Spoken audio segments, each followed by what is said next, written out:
സ്തോത്രം.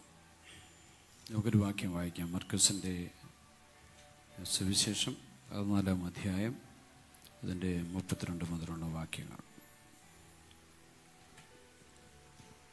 അവർ ഗത്ശമന എന്നു പേരുള്ള തോട്ടത്തിൽ വന്നാറി അവൻ ശിഷ്യന്മാരോട്, ഞാൻ പ്രാർത്ഥിച്ചു തീരുവോളം ഇവിടെ ഇരിപ്പിൻ എന്ന് പറഞ്ഞു. പിന്നെ അവൻ പത്രോസിനെയും യാക്കോബിനെയും യോഹന്നാനെയും കൂട്ടിക്കൊണ്ട് ഭ്രമിപ്പാനും വ്യാകുലപ്പെടുവാനും തുടങ്ങി. എൻ്റെ ഉള്ള മരണവേദന പോലെ അതിദുഃഖിതമായിരിക്കുന്നു, ഇവിടെ പാർത്ത് ഉണർന്നിരിപ്പിൻ എന്ന് അവരോട് പറഞ്ഞു. പിന്നെ അല്പം മുമ്പോട്ട് ചെന്ന് നിലത്ത് വീണ്, കഴിയുമെങ്കിൽ ആ നാഴിക നീങ്ങിപ്പോകണം എന്ന് പ്രാർത്ഥിച്ചു. അബ്ബാ പിതാവേ, നിനക്ക് എല്ലാം കഴിയും, ഈ പാനപാത്രം എങ്കിൽ നിന്ന് നീക്കേണമേ, എങ്കിലും ഞാൻ ഇച്ഛിക്കുന്നതല്ല നീ ഇച്ഛിക്കുന്നതത്രേ ആകട്ടെ എന്ന് പറഞ്ഞു. പിന്നെ അവൻ വന്ന് അവർ ഉറങ്ങുന്നത് കണ്ട് പത്രോസിനോട്, ശീമോനെ, നീ ഉറങ്ങുന്നുവോ? ഒരു നാഴിക ഉണർന്നിരിപ്പാൻ നിനക്ക് കഴിഞ്ഞില്ലയോ? പരീക്ഷയിൽ അകപ്പെടാതിരിപ്പാൻ ഉണർന്നിരുന്നു പ്രാർത്ഥിപ്പിൻ. ആത്മാവ് ഒരുക്കമുള്ളത്, ജഡമോ ബലഹീനമത്രേ എന്ന് പറഞ്ഞു. അവൻ പിന്നെയും പോയി ആ വചനം തന്നെ ചൊല്ലി പ്രാർത്ഥിച്ചു. മടങ്ങി വന്നാറേ അവരുടെ കണ്ണുകൾക്ക് ഭാരമേറിയിരുന്നത് കൊണ്ട് അവർ ഉറങ്ങുന്നത് കണ്ടു. അവർ അവനോട് എന്ത് ഉത്തരം പറയണം എന്ന് അറിഞ്ഞില്ല. അവൻ മൂന്നാമത് വന്ന് അവരോട്, ഇനി ഉറങ്ങി ആശ്വസിച്ചു കൊള്ളുവിൻ, മതി, നാഴിക വന്നു. ഇതാ മനുഷ്യപുത്രൻ പാപികളുടെ കയ്യിൽ ഏൽപ്പിക്കപ്പെടുന്നു. എഴുന്നേൽപ്പിൻ, നാം പോക, ഇതാ എന്നെ കാണിച്ചു കൊടുക്കുന്നവൻ അടുത്തിരിക്കുന്നു എന്ന് പറഞ്ഞു. ആമേൻ. ഹല്ലേലൂയ. ഇവിടെ നമുക്കറിയാം, യേശു കർത്താവ് ഗെത്ശമനയിലേക്ക് പോവുകയാണ്. ഗെത്ശമനയിലെ യേശുവിൻ്റെ ശക്തമായ പ്രാർത്ഥന, ഇതിനകത്ത് നിന്ന് കർത്താവിനോട് സംസാരിച്ചൊരു ഭാഗം എന്ന് നമ്മൾ പകലിൽ പങ്കുവയ്ക്കുവാനും പോവുകയാണ്. ഇവിടെ നമുക്കറിയാം, ഒന്നുകൂടെ വായിച്ചേ.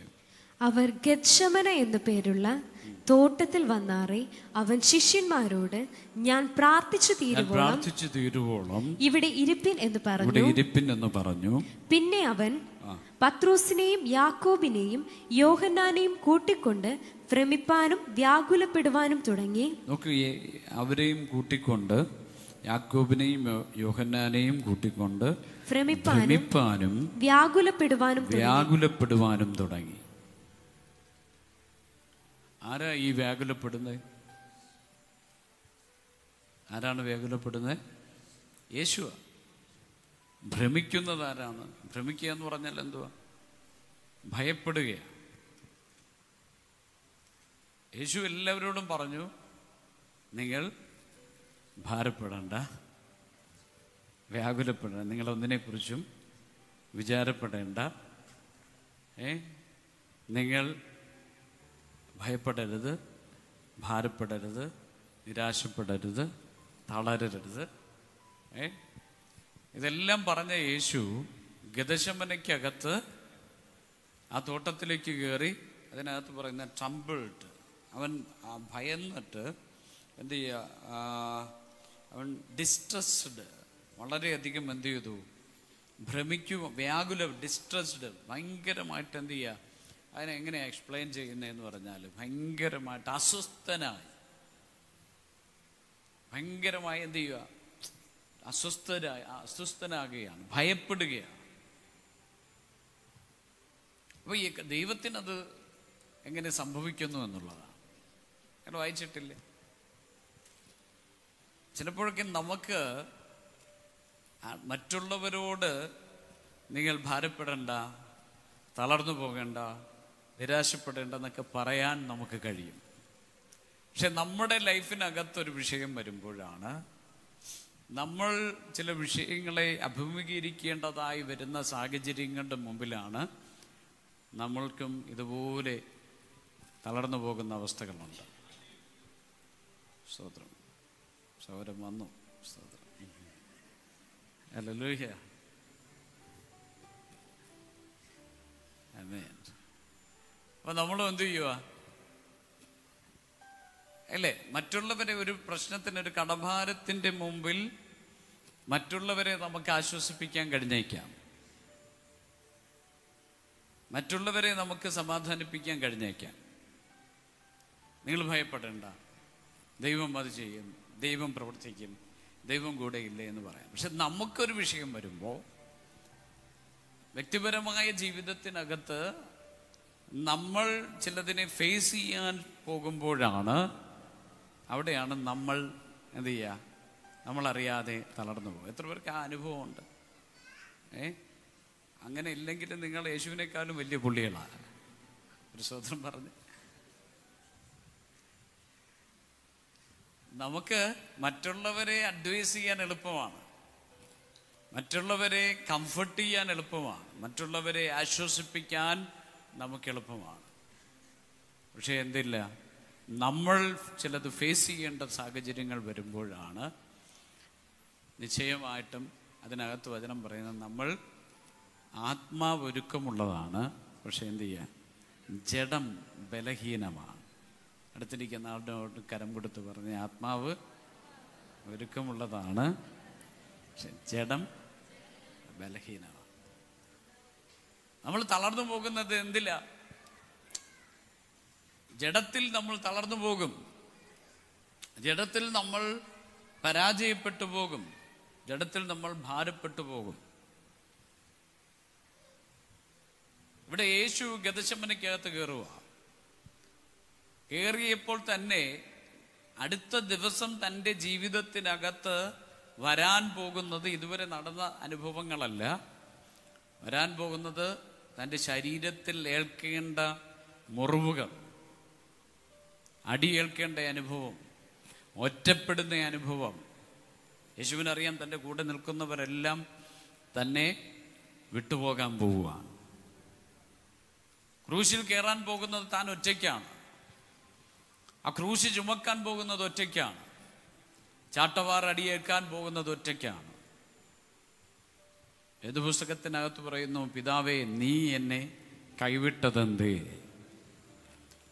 ദൈവം പോലും കൈവിടുന്ന അവസ്ഥയ്ക്കകത്താണ്. ചിലപ്പോഴൊക്കെ നമ്മൾ പറയല്ലേ, ദൈവം പോലും എന്നെ കൈവിട്ടു. യേശു പറഞ്ഞു ദൈവം പോലും എന്നെ കൈവിട്ടു. നീ എന്നെ കൈവിട്ടതെന്തേ? ഹല്ലേലൂയ. ഇതൊക്കെ നമ്മൾ സ്ഥിരം പറയുന്ന ചില കാര്യങ്ങളും പ്രാർത്ഥനകളുമാണ് അല്ലേ. നമ്മുടെ വിഷയങ്ങൾക്കകത്ത് നിലനിൽക്കാൻ കഴിയാതെ വരുമ്പോൾ, തളർന്നു പോകുമ്പോൾ, ഭാരപ്പെട്ടു പോകുമ്പോൾ, അല്ലെങ്കിൽ നമ്മൾ പറയും ദൈവമേ നീ എന്നെ കൈവിട്ടതെന്ത്? ഭ്രമിച്ചു പോകുന്ന അനുഭവങ്ങൾ, നിരാശപ്പെട്ടു പോകുന്ന അനുഭവങ്ങൾ, ഇതെല്ലാം മാനുഷികമാണ്.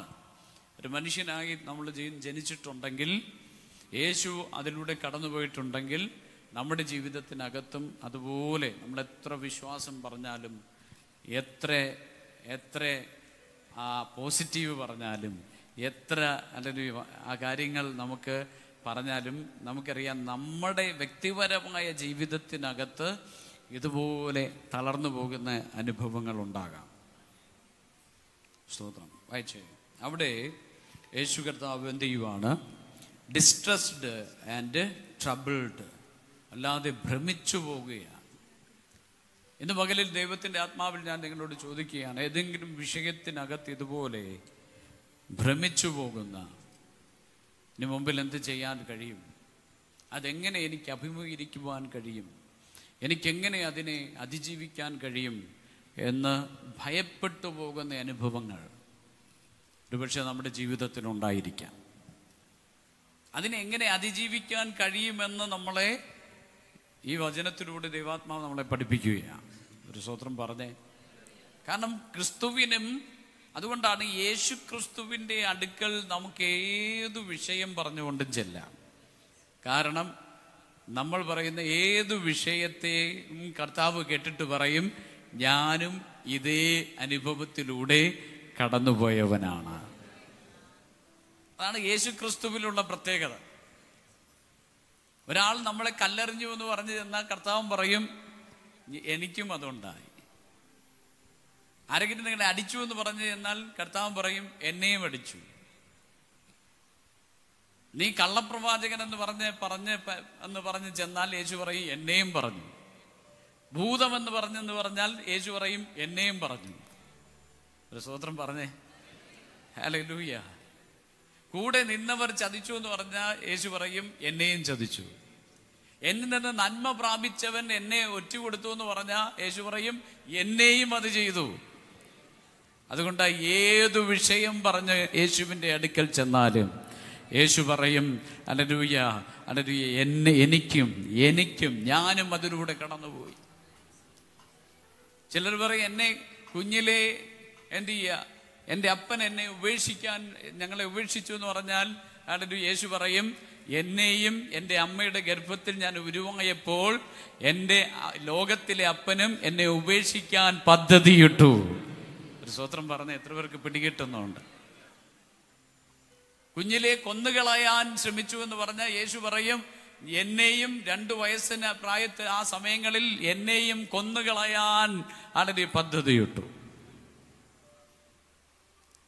വീട് വിട്ട് ഓടേണ്ടി വന്നു എന്ന് പറഞ്ഞാൽ യേശു പറയും ഞാനും വീട് വിട്ട് ഓടേണ്ടതായ അനുഭവം വന്നു. മിസ്രയീമിലേക്ക് ഓടിപ്പോയി. ഹല്ലേലൂയ. ലോകം യേശുവിന് വിരോധമായിരുന്നു, മതം യേശുവിന് വിരോധമായിരുന്നു. ഏതു വിഷയം പറഞ്ഞാലും, മടികൊണ്ടെന്ന് പറഞ്ഞാലും, മുറിവേറ്റെന്ന് പറഞ്ഞാലും, ഹല്ലേലൂയ, എന്തു വിഷയമായിട്ട് ചെന്നാലും യേശു പറയും ഞാനും അതുപോലെ. എനിക്ക് ദാരിദ്ര്യം എന്ന് പറഞ്ഞാൽ യേശു പറയും ഞാനും ദരിദ്രനായി, എനിക്ക് തലചായ്ക്കാൻ സ്ഥലമില്ലായിരുന്നു. സ്തോത്രം പറഞ്ഞേ. അതുകൊണ്ടാണ് കർത്താവിൻ്റെ അടുക്കൽ വിശപ്പനുഭവിച്ചവനെ ഒരാൾ വിശപ്പിൻ്റെ കാര്യം പറഞ്ഞാൽ അത് മനസ്സിലാക്കാൻ കഴിയും. വേദന അനുഭവിച്ചവനെ മറ്റുള്ളവൻ്റെ വേദന തിരിച്ചറിയാൻ കഴിയും. ഒറ്റപ്പെട്ടവനെ ഒറ്റപ്പെട്ടതിൻ്റെ വാക്ക് പറഞ്ഞാൽ തിരിച്ചറിയാൻ പറ്റും. അതുകൊണ്ടാണ് കർത്താവ് മനസ്സരിഞ്ഞ് നമ്മൾ എന്തു പറഞ്ഞാലും കർത്താവ് പറയും ഞാൻ അതിലൂടെ കടന്നു പോയത് കൊണ്ട് നിന്റെ ഭാരം എനിക്കറിയാം, ഒറ്റപ്പെടൽ എനിക്കറിയാം, നിന്റെ സങ്കടം എനിക്കറിയാം, നിന്റെ വേദന എനിക്കറിയാം, നിന്റെ മറ്റുള്ളവരുടെ വാക്ക് കേട്ട് മുറിവേൽക്കുന്ന നിന്റെ ഹൃദയം എനിക്കറിയാം, നിന്നെ കള്ളനെന്ന് പറഞ്ഞത് എനിക്കറിയാം. ഹല്ലേലൂയ. നിന്നെ ഒറ്റുകൊടുത്ത അനുഭവം എനിക്കറിയാം, തള്ളപ്പെട്ട അനുഭവം എനിക്കറിയാം. അല്ലെങ്കിൽ അതെല്ലാം ഞാൻ അനുഭവിച്ചതുകൊണ്ട് ഇനി നീ അത് അനുഭവിക്കുവാൻ ഞാൻ സമ്മതിക്കുകയില്ല, ഞാൻ നിന്നെ വിട്ടുകൊടുക്കുകയില്ല, ഞാൻ നിന്നെ തള്ളിക്കളയുകയില്ല, ഞാൻ നിന്നെ ഉപേക്ഷിക്കുകയുമില്ല. ഇന്ന് പകലിൽ ദൈവത്തിൻ്റെ കൃപ അതിനായി നിന്റെ മേൽ ഇറങ്ങി വരികയാണ്.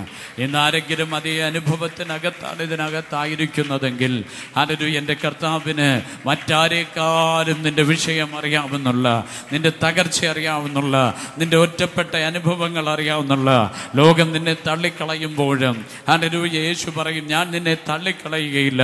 കാരണം ലോകം മുഴുവൻ ഇവൻ കള്ളനാന്ന് പറഞ്ഞ് ലോകം മുഴുവൻ പരിഹസിച്ചു. നഗ്നത എന്തെന്ന് യേശുവിനറിയാം. അവൻ നഗ്നനാക്കപ്പെട്ടു, അല്ലെങ്കിൽ പരസ്യമായി പരിഹാസപാത്രമായി തീർന്നു.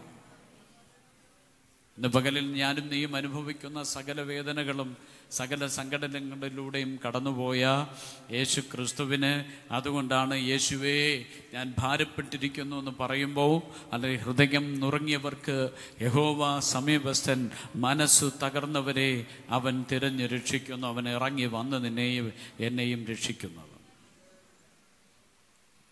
വായിച്ചെവിടെ യേശു ഹൃദയം നുറുക്കത്തോടെ ഭ്രമിക്കുവാനും വ്യാകുലപ്പെടുവാനും തുടങ്ങി.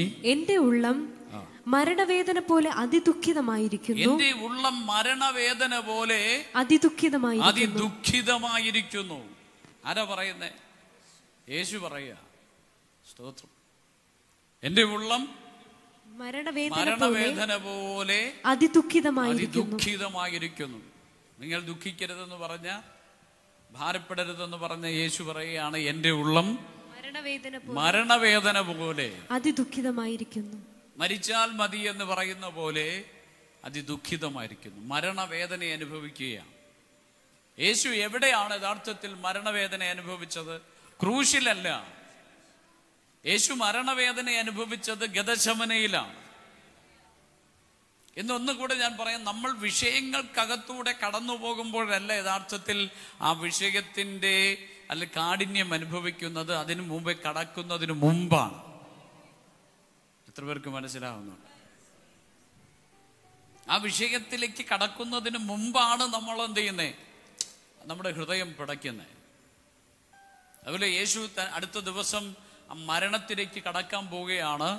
പക്ഷേ വചനം പറയുന്നു യേശു അതിനു മുമ്പ് എൻ്റെ മരണവേദന അനുഭവിക്കുന്നത് ഈ ഗെത്സമനയ്ക്കകത്താണ്. കാരണം ജഡം ബലഹീനമാണ്. എപ്പോഴാണ് നമുക്ക് വിഷയങ്ങൾ വലിയ ഭാരമായി നമുക്ക് തോന്നുന്നത് എപ്പോഴാണെന്നറിയോ? നമ്മുടെ ആത്മാവും ജഡവും ബലഹീനപ്പെട്ടിരിക്കുമ്പോഴാണ്. ആത്മാവും ജഡവും ബലഹീനപ്പെട്ടിരിക്കുമ്പോൾ നമുക്ക് ഈ വിഷയങ്ങളെല്ലാം ഭയങ്കര ഭാരമായി തോന്നും. നമ്മൾ ഭയപ്പെടും, നമ്മൾ അസ്വസ്ഥപ്പെടാൻ തുടങ്ങും, തളർന്നു പോകും, നിരാശപ്പെട്ടു പോകും. എത്ര ആത്മീയനാണെങ്കിലും, എത്ര പാസ്റ്ററാണെങ്കിലും, എത്ര വലിയ വിശ്വാസിയാണെങ്കിലും വിഷയങ്ങളുടെ മുമ്പിൽ അല്ലെങ്കിൽ തളർന്നു പോകും. പക്ഷെ അവിടെ യേശു ചെയ്യുന്ന ഒരു കാര്യമുണ്ട്. യേശു പറയുകയാണ്, വചനം പറയുന്നു, ഇവിടെ പാർത്ത് ഉണർന്നിരിപ്പിനെന്ന് അവരോട് പറഞ്ഞു. ഇവിടെ പാർത്ത് ഉണർന്നിരിപ്പിനെന്ന് അവരോട് പറഞ്ഞു. പിന്നെ അല്പം മുമ്പോട്ട് ചെന്ന് നിലത്ത് വീണു. നോക്കുക, നിലത്ത് ഇരുന്നു എന്നല്ല, നിലത്ത് വീണു. ഈ കീബോർഡ് വായിച്ചേ. നിലത്ത് വീണു. അപ്പോ അത്ര എന്ത് ചെയ്യുക? നിങ്ങൾ എൻ്റെ കൂടെ വരുന്നുണ്ടോ? രാവിലെയാണ്, നല്ല തണുപ്പാണ്. ഞാനിങ്ങനെ പതിയെ പോവാണ്. ആരും എന്ത് ചെയ്യരുത്, വീണു എന്ന് പറയുമ്പോൾ ഉറങ്ങി വീണു പോകരുത്. ഹല്ലേലൂയ. ആരെങ്കിലും വീഴുവാണെങ്കിൽ പിടിച്ചോണം. അപ്പൊ എന്ത് ചെയ്യുക? യേശു തനിക്ക് സഹിക്കാൻ കഴിയുന്നതിനപ്പുറമുള്ള വേദനയാണ്. യേശു അങ്ങോട്ട് ആ സ്ഥലത്തോട്ട് ചെന്നിട്ട് എന്ത് ചെയ്യുക? മുട്ടുമടക്കി ഇരിക്കുകയല്ല, അല്ലെങ്കിൽ തറയിരിക്കുകയല്ല, കവണ്ണ് വീണു.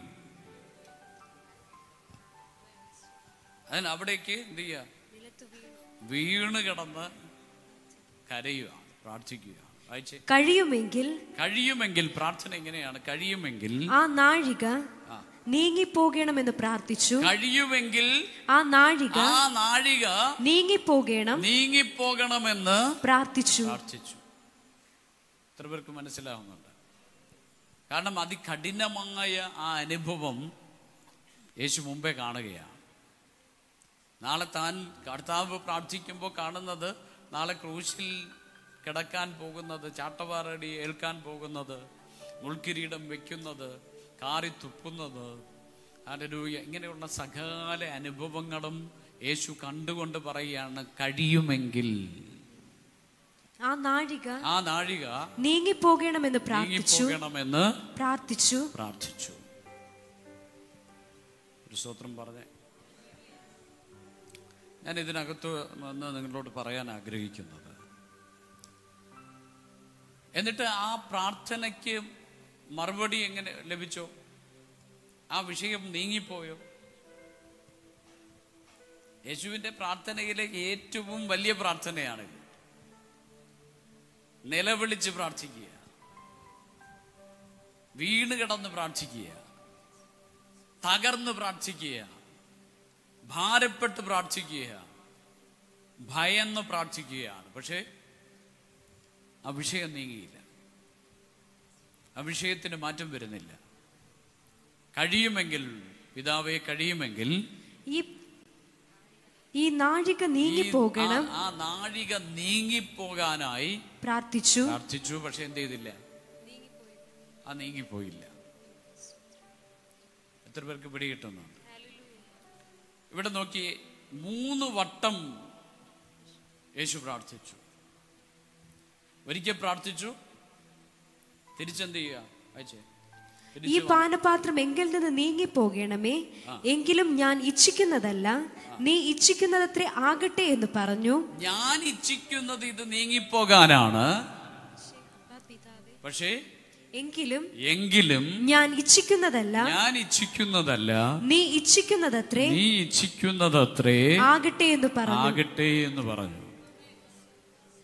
ശക്തമായി പ്രാർത്ഥിക്കുകയാണ്, കർത്താവേ, എനിക്ക് പറ്റുമെന്ന് തോന്നുന്നില്ല, ഈ പാപം ചുമക്കാൻ പറ്റുമെന്ന് തോന്നുന്നില്ല, ഇതൊക്കെ സഹിക്കാൻ എൻ്റെ ശരീരത്തിൽ അതിനുള്ള ശക്തി ഉണ്ടെന്ന് തോന്നുന്നില്ല, എനിക്കത് താങ്ങാൻ പറ്റുമെന്ന്. അത് ജഡത്തിൽ, ഹ്യൂമാനിറ്റിയിൽ, ദൈവത്വത്തിൽ ഒരിക്കലും എന്ത് ചെയ്യാൻ പറ്റില്ല? ഈ പാപത്തെ ഒന്നും ഏറ്റെടുക്കാൻ പറ്റില്ല. കാരണം അങ്ങനെ ഏറ്റെടുത്താൽ അത് എന്തല്ല, അതിന് ആ റിഡംഷൻ ഇല്ല, അതിന് പാപമോചനമില്ല. കാരണം ദൈവമല്ലേ ചെയ്യുന്നത്. പക്ഷെ ഇവിടെ ദൈവത്വം മുഴുവൻ മാറി നിൽക്കാൻ പോവുകയാണ്.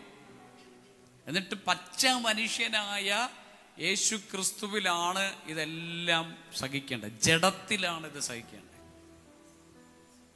കർത്താവിന്റെ ആത്മാവ് ഒരുക്കമുള്ളതാ. ഡിവിനിറ്റി, ദൈവത്വം, യേശുവിൽ ഉള്ള പ്രത്യേകത എന്തുവാ? ഈ ലോകത്തിൽ വന്ന ഒരു മനുഷ്യന്റെ, യേശു ക്രിസ്തുവിലുള്ള പ്രത്യേകത 100% മനുഷ്യനും 100% ദൈവവുമായിരുന്നു യേശു. ഒരു സ്തോത്രം പറഞ്ഞേ. 100% ഹ്യൂമാനിറ്റി ആൻഡ് 100% എന്തുവാ? ഡിവിനിറ്റി. ഒരുങ്ങി വന്ന ഒരു പ്രതിഭാസമാണ് യേശു. അതിൽ നിന്ന് ഡിവിനിറ്റി, ഈ ഗതശമനം മുതൽ ഡിവിനിറ്റി കംപ്ലീറ്റ് മാറാൻ പോവാ, ദൈവത്വം മാറാൻ പോവാ. എന്നിട്ട് പച്ചയായ മനുഷ്യനെ മാത്രമേ യാഗം കഴിക്കാൻ പറ്റൂ, ദൈവത്തെ യാഗം കഴിക്കാൻ പറ്റൂ. അതുകൊണ്ടാണ് ചിലർ പറഞ്ഞത് യേശു ക്രിസ്തുവിന് ഒരിക്കലും മരിക്കാൻ ചില മതം പഠിപ്പിക്കുന്നുണ്ട്. എന്താണെന്നറിയോ? യേശു പ്രവാചകനാണ്, അല്ലെങ്കിൽ ദൈവമാണ്, ദൈവത്വമുള്ള മനുഷ്യനാണ്, അതുകൊണ്ട് ഒരിക്കലും ക്രൂശിൽ യേശു മരിച്ചിട്ടില്ല എന്ന് പറയുന്ന മതമുണ്ട്. പക്ഷെ നമുക്കറിയാം, ഈ ഗതശമനം മുതൽ അങ്ങോട്ട് ഡിവിനിറ്റി പൂർണ്ണമായി മാറുക, ദൈവത്വം പൂർണ്ണമായി മാറി പച്ച മനുഷ്യനായി യേശു ഇതിനു വേണ്ടി ഇറങ്ങി വരികയാണ്. നിങ്ങൾക്ക് എത്ര മനസ്സിലായെന്ന് എനിക്കറിയില്ല. കർത്താവിൻ്റെ ജീവിതത്തിലുടനീളം അത്ഭുതങ്ങളും അടയാളങ്ങളും ഒക്കെ ചെയ്യുന്നതും, മനുഷ്യനെ കണ്ട് മനസ്സലിയുന്നതും, മനുഷ്യനെ കണ്ട് എന്ത് ചെയ്യുക, അവർക്കറിഞ്ഞപ്പോൾ കൂടെ കരയുന്നത് മനുഷ്യത്വമാണെങ്കിൽ, അല്ലെങ്കിൽ മറ്റൊരിടത്ത് ഈ ലാസറിനെ ഉയർപ്പിക്കുന്നത് ഡിവിനിറ്റിയാണ്. പിടികിട്ടുന്നുണ്ട്? ഒരു കുഷ്ഠരോഗിയെ കണ്ട് മനസ്സലിയുന്നത് മനുഷ്യത്വമാണെങ്കിൽ, ഹല്ലേലൂയ, കുഷ്ഠരോഗിയെ സൗഖ്യമാക്കുന്നത് ഡിവിനിറ്റിയാണ്. ഹല്ലേലൂയ. എൻ്റെ നാഴിക ഇതുവരെ വന്നിട്ടില്ല എന്ന് ഹല്ലേലൂയ ആ കാനാവിൽ പറയുമ്പോൾ, ഹല്ലേലൂയ, അത് മനുഷ്യത്വമാണ്. പക്ഷേ അടുത്ത് പറയുന്നത്, ഹല്ലേലൂയ, ആ കല്ലുകളെ ആ ഭരണിയിൽ വെള്ളം നിറയ്ക്കുക എന്ന് പറയുന്നത് ഡിവിനിറ്റിയാണ്. ഒരു സ്തോത്രം പറഞ്ഞേ. എല്ലായിടത്തും മനുഷ്യത്വം ഹല്ലേലൂയ വെളിപ്പെടും. മനുഷ്യത്വത്തിന്റെ പുറകിൽ വ്യാപരിക്കുന്ന ദൈവത്വം അത്ഭുതങ്ങളെ കൊണ്ടുവരും. ഒരു സ്തോത്രം. ഇവിടെ ആ ദൈവത്വം മുഴുവൻ മാറിയിട്ട് ദൈവത്വത്തിൽ നിന്നുകൊണ്ട് യേശു ക്രിസ്തുവിന് ക്രൂശെടുക്കാൻ ഒരു പ്രശ്നവും ഇല്ല. പക്ഷെ ദൈവം അത് സമ്മതിക്കുന്നില്ല. ദൈവം പറയുകയാണ്, എന്ത് പറയുക, പിതാവ് പറയുകയാണ്, അങ്ങനെ ദൈവത്വത്തിൽ നിന്നുകൊണ്ടുള്ള ഒരു റിഡംഷൻ അല്ല വേണ്ടത്. കാരണം പാപം ചെയ്തത് മനുഷ്യനാണ്. പാപത്തിന്റെ പരിഹാരം മനുഷ്യത്വത്തിലാണ് അല്ലെങ്കിൽ പരിഹരിക്കപ്പെടേണ്ടത്. ക്രൂശിൽ ഹല്ലേലൂയ തൂങ്ങപ്പെടേണ്ടത് ഡിവിനിറ്റി അല്ല. ക്രൂശിൽ ഹല്ലേലൂയ ആ കഷ്ടത സഹിക്കേണ്ടത് മനുഷ്യത്വമാണ്. എങ്കിൽ മാത്രമേ മാനവജനതയുടെ ശാപത്തിന് പരിഹാരം വരും. എനിക്കറിയാം പലർക്കും ഒന്നും പിടികിട്ടുന്നില്ല. അപ്പൊ ഇവിടെ ഇത് എന്നെ ചിന്തിപ്പിച്ചൊരു കാര്യം, യേശു കർത്താവ് അകത്ത് 3 വട്ടം പ്രാർത്ഥിക്കുകയാണ്. ഒരിക്കൽ പോയി തിരിച്ചു വരുന്നു. തിരിച്ചു വന്നപ്പോ ശിഷ്യന്മാരെന്ത് ചെയ്യുക? ഉറക്കുക. അതിലേറ്റവും വലിയ പുള്ളിയാണ് പത്രോസ്. ഒരു സ്തോത്രം പറഞ്ഞേ. ഞാൻ കഴിഞ്ഞ ദിവസം ഒരിടത്ത് പറഞ്ഞു, ചില ആൾക്കാർക്ക് ഭയങ്കര ടെൻഷൻ വന്ന ചില ആൾക്കാർക്ക് ഉറക്കം വരില്ല. എന്നാൽ ചില ആൾക്കാർക്ക് ടെൻഷൻ വന്ന അവരെന്ത് ചെയ്യും? ഊർക്കം വലിച്ചുറങ്ങും. ഞാൻ അങ്ങനെ ഒരു വ്യക്തിയാണ്. ഒരു സ്തോത്രം പറഞ്ഞു. എനിക്ക് ടെൻഷൻ വന്നു കഴിഞ്ഞാൽ എന്ത് ചെയ്യും? പിന്നെ എനിക്ക് ഭയങ്കര ഉറക്കമാണ്. പിന്നെ ഒന്നും അറിയണ്ടല്ലോ. പത്രോസ് എൻ്റെ ഒരു പാർട്ടിയാണ്. അതുകൊണ്ടാണ് എനിക്ക് പിന്നെ എനിക്ക് പിടികിട്ടിയത്, എന്ത് ചെയ്യുക, എന്തെങ്കിലും ടെൻഷൻ വന്നു, അല്ല എന്നെ സംബന്ധിച്ച് എൻ്റെ ടെൻഷൻ വന്നാൽ എനിക്ക് എന്ത് ചെയ്യണം? കോട്ടുവായിടും, കിടന്നുറങ്ങും. എത്ര പേര് എൻ്റെ കൂടെ ഉള്ള പാർട്ടികൾ എത്ര പേരുണ്ട്? എത്ര പേരുണ്ട്? എപ്പോഴും ഉറങ്ങുന്ന പാർട്ടിയല്ല. ടെൻഷൻ വരുമ്പോ സാധാരണ 99% ആൾക്കാരും എങ്ങനെയാ? ടെൻഷൻ വന്നാ ഉറങ്ങുക. കർത്താവ് തന്ന വലിയൊരു കൃപയാ, ഭാഗ്യ. ഒരു സ്തോത്രം പറഞ്ഞു. എനിക്കും പത്രോസിനൊക്കെ അതുള്ളൂ. പത്രോസിനെ പിടിച്ച് ജയിലിലിട്ടു ഇല്ലേ? പൗലോസിനെയും ശീലാസിനെയും പിടിച്ച് ജയിലിലിട്ടു. അവർക്ക് ഉറക്കമില്ല. അവർ രാത്രി മുഴുവൻ എന്ത് ചെയ്യുക? ഉറക്കം വരുന്നില്ല. 12 മണി കഴിഞ്ഞു. അവരെന്ത് ചെയ്യുക? രാത്രി മുഴുവൻ പാട്ടും ആരാധനയൊക്കെ നടത്തും. പത്രോസ് എന്റെ പാർട്ടിയാ. പിടിച്ച് ഇട്ട ഉടനെ ഉറക്കം തുടങ്ങി. ഇവര് ഇത് രണ്ടിന്റെയും പ്രത്യേകത ഞാൻ പറയാം. ഈ ഉറങ്ങാത്ത പാർട്ടികളുടെ പ്രത്യേകത, അവര് പ്രാർത്ഥിച്ചും ആരാധിച്ചും ചങ്ങല പൊട്ടിക്കണം. ഉറങ്ങുന്ന പാർട്ടികളുടെ പ്രത്യേകത, നമ്മൾ പൊട്ടിക്കേണ്ട, ദൂതൻ ഇറങ്ങി വന്ന് പൊട്ടിച്ചോളും. ഒരു സ്തോത്രം പറഞ്ഞേ. ഹല്ലേലൂയ. സ്തോത്രം ഇല്ലേ? പത്രോസ് ഭയങ്കര ഉറക്കമാ. ദൂതൻ ഇറങ്ങി വന്ന് തട്ടി എഴുന്നേറ്റ് പറഞ്ഞു, എന്തിനാ ഇവിടെ കിടന്ന് ഉറങ്ങുന്നേ, വാ പോകാന്ന് പറഞ്ഞു അല്ലേ. എന്നിട്ട് വാതിലൊക്കെ ആര് തുറക്കുക? പത്രോസ് ഉറക്കമൊക്കെ തൂങ്ങി എന്ത് ചെയ്യുക? കോട്ടുമാക്കെ ഇട്ട് മുഖമൊക്കെ തുടച്ച് ഇറങ്ങി വരുന്നതേ ഉള്ളൂ. എന്ത് ചെയ്യുക? എത്ര പേർക്ക് പിടികിട്ടുന്നു? അപ്പൊ വലിയൊരു ഭാഗ്യമാണ്. ഒരു സ്തോത്രം. ഈ ടെൻഷൻ അടിച്ച് ഉറങ്ങാത്ത പാർട്ടികളിൽ എന്ത് ചെയ്യണം? ടെൻഷൻ അടിച്ചിരിക്കുകയല്ല, കരഞ്ഞുകൊണ്ടിരിക്കുകയല്ല, ആരാധിച്ച് പൊട്ടിച്ചോളണം. ഒരു സ്തോത്രം പറഞ്ഞ്. ഹല്ലേലൂയ. അപ്പൊ ഇവിടെ ഗെത്സമനയ്ക്കകത്ത് ആര് കിടന്നുറങ്ങുക? പത്രോസിനെ വിളിച്ചിട്ട്, പത്രോസേ നീ ഉറങ്ങുന്നുവോ? ഒരു നാഴിക ഉണർന്നിരിപ്പാൻ നിനക്ക് കഴിഞ്ഞില്ലയോ? പരീക്ഷയിൽ അകപ്പെടാതിരിപ്പാൻ ഉണർന്നിരുന്ന് പ്രാർത്ഥിപ്പിൻ. ഒരു സ്തോത്രം പറഞ്ഞേ. അപ്പോ അങ്ങനെ 3 പ്രാവശ്യം യേശു പിന്നെയും അകത്ത് പോയി പ്രാർത്ഥിക്കുക. ഒരിക്കൽ വേദപുസ്തകം പറയുന്ന, ഒരിക്കൽ പൗലോസിന്റെ മേൽ എന്തുണ്ട്? ഒരു ശൂലമുണ്ട്. എന്താണ് ശൂലമെന്ന് വ്യക്തതയില്ല. രോഗമെന്ന് പറയുന്നുണ്ട്, ചിലർ പറയുന്ന ഭാര്യ എന്ന് പറയുന്നുണ്ട്, ചിലർ പറയുന്നുണ്ട് അങ്ങനെ പലതും ശൂലം എന്ന് പറയുന്നുണ്ട്. രോഗം, അല്ലെങ്കിൽ അടി കൊണ്ടത്, അല്ലെങ്കിൽ എന്തൊക്കെ ബലഹീനതകൾ എന്നൊക്കെ ഇങ്ങനെ പൗലോസിന്റെ ജീവിതം. ഇപ്പൊ അതൊന്നും നീങ്ങിക്കിട്ടാനായിട്ട് പൗലോസ് എത്ര വട്ടം പ്രാർത്ഥിച്ചു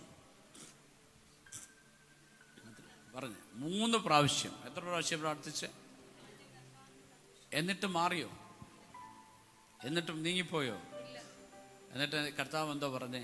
അവൻ എന്നോട്, എന്റെ കൃപ നിനക്ക് മതി, നിനക്ക് മതി, എന്റെ ശക്തി ബലഹീനതകളിൽ തികഞ്ഞു വരുന്നു എന്ന് പറഞ്ഞു. ഒരു സ്തോത്രം പറഞ്ഞേ. ഇത്ര പേർക്ക് പിടികിട്ടുന്നുണ്ട്. മാറുകയല്ല. കർത്താവ് പറയുക, ഇതും ജീവിതകാലം മുഴുവൻ നീ സഹിച്ചേ പറ്റൂ. പക്ഷേ അത് സഹിക്കാനുള്ള കൃപ എത്ര പേർക്ക് പിടികിട്ടുന്നുണ്ട്? അത് സഹിക്കാനുള്ള കൃപ ദൈവം പകരുകയാണ്. എൻ്റെ കൃപ നിനക്ക്. നീങ്ങിപ്പോവുകയല്ല. ചില വിഷയങ്ങൾ നീങ്ങിപ്പോവുകയല്ല. ചില വിഷയങ്ങൾക്ക് നമുക്ക് മറുപടി ലഭിച്ചില്ല എന്ന് നമുക്ക് തോന്നിയേക്കാം. ഇതിനൊരു മാറ്റം വന്നില്ലല്ലോ എന്ന് തോന്നിയേക്കാം. പക്ഷേ അവിടെയൊക്കെ ദൈവം പറയുന്ന ഒരു മറുപടിയുണ്ട്. ആ വിഷയത്തിനകത്തൂടെ നീ കടന്നു പോകും, പക്ഷെ അത് നിന്നെ മുക്കിക്കളയുകയില്ല, അത് നിന്നെ തകർത്തു കളയുകയില്ല, അത് നിന്നെ കീഴ്പ്പെടുത്തുകയില്ല, അതിൽ നീ വീണുപോകുകയില്ല. കരമടിച്ച് നല്ല കർത്താവിനെ. ഹല്ലേലൂയ. ഏതൊക്കെയോ വിഷയങ്ങളിൽ നിങ്ങൾ ഭാരപ്പെടുന്നുണ്ടാകാം, പ്രാർത്ഥിക്കുന്നുണ്ടാകാം. കർത്താവേ, ഇതിനൊരു നീക്കുപോക്കില്ലേ? ഇതിനൊരു മാറ്റമില്ലേ? ഞാൻ അത് സഹിക്കണമോ? ഞാൻ അതിലൂടെ കടന്നു പോകണമോ? ആ ഭാരം എൻ്റെ ജീവിതത്തിനകത്തുണ്ട്. ആ വിഷയം എൻ്റെ ജീവിതത്തെ അല്ലെങ്കിൽ ഞാൻ വല്ലാതെ ഭാരപ്പെടുന്നു, ഭയപ്പെടുന്നു. ഗെത്സമനയ്ക്കകത്തേക്ക് കയറി 1 വട്ടം പ്രാർത്ഥിച്ചു, അല്ലെങ്കിൽ ഒരു മറുപടിയുമില്ല. തിരിച്ചിറങ്ങി വന്നു. അവരോട്, ശിഷ്യന്മാരോട് പറയാം, നിങ്ങളും പ്രാർത്ഥിക്ക്, പരീക്ഷയിൽ അകപ്പെടാതിരിക്കാൻ ഉണർന്നിരുന്ന് പ്രാർത്ഥിക്ക്. ഹല്ലേലൂയ. പിന്നെയും അകത്ത് കയറി പോകുന്നു, പിന്നെയും അവിടെ വീണ് കിടന്ന് പ്രാർത്ഥിക്കുന്നു, തിരികെ വരുന്നു, പിന്നെയും ശിഷ്യന്മാരോട് പറയുന്നു. അതിനുശേഷം പിന്നെയും ചെന്ന് പ്രാർത്ഥിച്ച് തിരികെ വരുന്നത് ഹല്ലേലൂയ നേരത്തെ വന്നതുപോലെയല്ല. തിരികെ വരുന്നത് എങ്ങനെയാ? ഹല്ലേലൂയ. അത് വായിച്ചേ. അവൻ മൂന്നാമത് വന്ന് അവരോട്, ഇനി ഉറങ്ങി ആശ്വസിച്ചുകൊള്ളുവിൻ, ഇനി ഉറങ്ങി ആശ്വസിച്ചുകൊള്ളുവിൻ, മതി മതി, നാഴിക വന്നു. നാഴിക വന്നു. നാഴിക നീങ്ങിപ്പോകാൻ വേണ്ടി പ്രാർത്ഥിക്കാൻ പോയതാണ് യേശു. ഈ നാഴിക നിങ്ങൾ മനസ്സിലാകുന്നുണ്ടോ? അതിനകത്തോട്ട് വരുന്നുണ്ടോ? വചനത്തിനകത്തോട്ട് വരുന്നുണ്ടോ? ഈ നാഴിക കഴിയുമെങ്കിൽ, ഈ നാഴിക നീങ്ങിപ്പോകാൻ വേണ്ടി പ്രാർത്ഥിക്കാൻ ഗെത്സമനേക്കകത്ത് കയറിയത്. പ്രാർത്ഥിച്ച് തിരിച്ചിറങ്ങി വന്നപ്പോൾ പറയുക, നാഴിക വന്നു. നാഴിക നീങ്ങിയെന്നല്ല പറഞ്ഞേ, നാഴിക വന്നു. പക്ഷേ യേശു വന്നത് ഈ നാഴികയെ അതിജീവിക്കാനുള്ള ദൈവശക്തി പ്രാപിച്ചുകൊണ്ടാണ് പുറത്തേക്ക് ഇറങ്ങി വന്നത്. പിടികിട്ടുന്ന ദൈവമക്കൾ, ഹല്ലേലൂയ, ഹല്ലേലൂയ. ഇന്ന് പകലിൽ ആത്മാവിൽ ഞാൻ നിങ്ങളോട് ദൂത് പറയട്ടെ. ഹല്ലേലൂയ. നിന്റെ ജീവിതത്തിൽ ചില മേഖലകളിൽ, നീ ഭയപ്പെടുന്ന മേഖലകളിൽ, നിനക്ക് പ്രതികൂലമായി നിൽക്കുന്ന ചില അനുഭവങ്ങളിൽ, ചില പ്രതിസന്ധികളുടെ മുമ്പിൽ എന്ത് ചെയ്യണമെന്നറിയാതെ ഭാരപ്പെട്ടിരിക്കുന്ന നിമിഷങ്ങൾ, നീ ഒരുപക്ഷെ ദൈവസന്നിധിയിൽ നിലവിളിച്ച് പ്രാർത്ഥിച്ചു കാണും. കഴിയുമെങ്കിൽ ഇത് എൻ്റെ മുമ്പിൽ നിന്ന് നീങ്ങിപ്പോകണം, കഴിയുമെങ്കിൽ ഇതിൽ നിന്ന് പുറത്തു വരുവാൻ, ഈ നാഴിക നീങ്ങിപ്പോകാൻ, ഈ പ്രശ്നം നീങ്ങിപ്പോകാൻ കൃപ തരണമേ എന്നായിരിക്കാം നീ പ്രാർത്ഥിച്ചത്. ഹല്ലേലൂയ. ആ സമയങ്ങളിൽ വചനം പറയുന്നത്, അത് ആത്മാവ് ഒരുക്കമുള്ളതെങ്കിലും ജഡം ബലഹീനപ്പെട്ടിരിക്കുന്നു. ജഡം ബലഹീനപ്പെട്ടിരിക്കുന്ന നിമിഷങ്ങളിൽ ഹല്ലേലൂയ, പിശാച് നിന്നെ ഭയപ്പെടുത്തുവാൻ ശ്രമിക്കും. ഹല്ലേലൂയ. പിശാച് നിന്നെ നോക്കി പറയും, നിനക്കത് സഹിക്കാൻ കഴിയാത്ത വിഷയം വരാൻ പോകുകയാണ്, സഹിക്കാൻ കഴിയാത്ത പ്രശ്നം വരാൻ പോകുകയാണ്, സഹിക്കാൻ കഴിയാത്ത പ്രതികൂലം നിന്റെ മുമ്പിൽ ഹല്ലേലൂയ നിൽക്കുമ്പോൾ, ഹല്ലേലൂയ, പിശാച് നിന്നെ നോക്കി പറയും, ഇത് നിനക്ക് സഹിക്കാൻ കഴിയില്ല, ഇതിൽ മുന്നേറാൻ കഴിയില്ല, ഇതിൽ ജയിക്കാൻ കഴിയില്ല, ഇതിൽ നീ പരാജയപ്പെടും, ഇതിൽ നീ വീണുപോകും, ഇതിൽ നീ താണുപോകും, ഇതിൽ നീ ഹല്ലേലൂയ എന്നേക്കുമായി അവസാനിക്കുമെന്ന് പിശാച് നിന്നെ നോക്കി പറയും. എന്നാൽ പ്രാർത്ഥിക്കുന്ന ദൈവപൈതലേ, ആ പ്രതികൂലങ്ങളുടെ മധ്യത്തിൽ ദൈവത്തിന്റെ സന്നിധിയിൽ പ്രാർത്ഥിക്കുന്ന ഒരു ദൈവപൈതനെ സംബന്ധിച്ച് ദൈവത്തിന്റെ ആത്മാവ് അവരെ നോക്കി ദൂത് പറയുന്നു, നീ അതിനെ അതിജീവിക്കുന്ന ദൈവശക്തിയുമായി, അതിനെ പോരാടി ജയിക്കുന്ന ദൈവശക്തിയുമായി നീ പുറത്തേക്ക് ഇറങ്ങി വരും. അതിന് പിശാച് പറയും, നിന്നെ തീർത്തു കളയുമെന്ന് വാദിക്കുമ്പോൾ, നീ തീയിൽ കൂടി കടക്കുമെന്ന് പറയുമ്പോൾ, ഹല്ലേലൂയ, നീ വെള്ളത്തിൽ താണുപോകുമെന്ന് പറയുമ്പോൾ, നിന്റെ ഹല്ലേലൂയ ഭവനം പിശാച് ഹല്ലേലൂയ നഷ്ടപ്പെടുത്തും, നശിപ്പിക്കുമെന്ന് പറയുമ്പോൾ, ഹല്ലേലൂയ നീ തളർന്നു പോയേക്കാം, ഭാരപ്പെട്ടു പോയേക്കാം. ഹല്ലേലൂയ ഒരു രോഗത്തിന്റെ വാക്ക് കേൾക്കുമ്പോൾ, രോഗത്തും ഉണ്ടെന്ന് കേൾക്കുമ്പോൾ, ഹല്ലേലൂയ ഒരു പ്രശ്നം നിനക്കുണ്ടെന്ന് കേൾക്കുമ്പോൾ നീ തളർന്നു പോയേക്കാം. പക്ഷേ ദൈവത്തിന്റെ ആത്മാവ് പറയും, ജഡത്തിൽ ബലഹീനനായിരിക്കുന്ന നിന്നെ ഹല്ലേലൂയ ആത്മാവിൽ ബലപ്പെടുത്തി ജഡത്തിൽ ബലപ്പെടുത്തുന്ന ഗെത്സമനിയുടെ പ്രാർത്ഥനകളുണ്ട്. ആ പ്രാർത്ഥനയ്ക്കകത്തു നിന്ന് നീ പുറത്തു വന്നിട്ട് പറയും, ഹല്ലേലൂയ, വരിക, നാഴിക വന്നിരിക്കുന്നു. പക്ഷേ ഞാൻ പഴയതുപോലെയല്ല, അതിനെ അതിജീവിക്കുന്ന ദൈവശക്തി ഞാൻ എൻ്റെ മേലുണ്ട്. അതിനെ ഓവർകം ചെയ്യുന്ന ദൈവശക്തി, അതിലൂടെ നടക്കുവാനുള്ള ദൈവശക്തി, അതിലൂടെ മുന്നോട്ട് ചലിക്കുവാനുള്ള ദൈവശക്തി സ്വർഗത്തിലെ ദൈവം എനിക്ക് തന്നു കഴിഞ്ഞു. ഇനി എനിക്കതിലൂടെ അതിനെ അതിജീവിക്കാൻ കഴിയും, ആ പ്രതികൂലത്തെ അതിജീവിക്കുവാൻ കഴിയും, അതിനെ സഹിക്കാൻ കഴിയും, അതിനെ ജയിക്കാൻ കഴിയും. അങ്ങനെയുള്ള പറയുന്ന ദൈവമക്കൾ ഹല്ലേലൂയ കരങ്ങൾ ചേർത്തടിച്ച് ആത്മനിറവിൽ ദൈവശക്തിയിൽ ഹല്ലേലൂയ യെസ് കരങ്ങൾ അടിച്ച്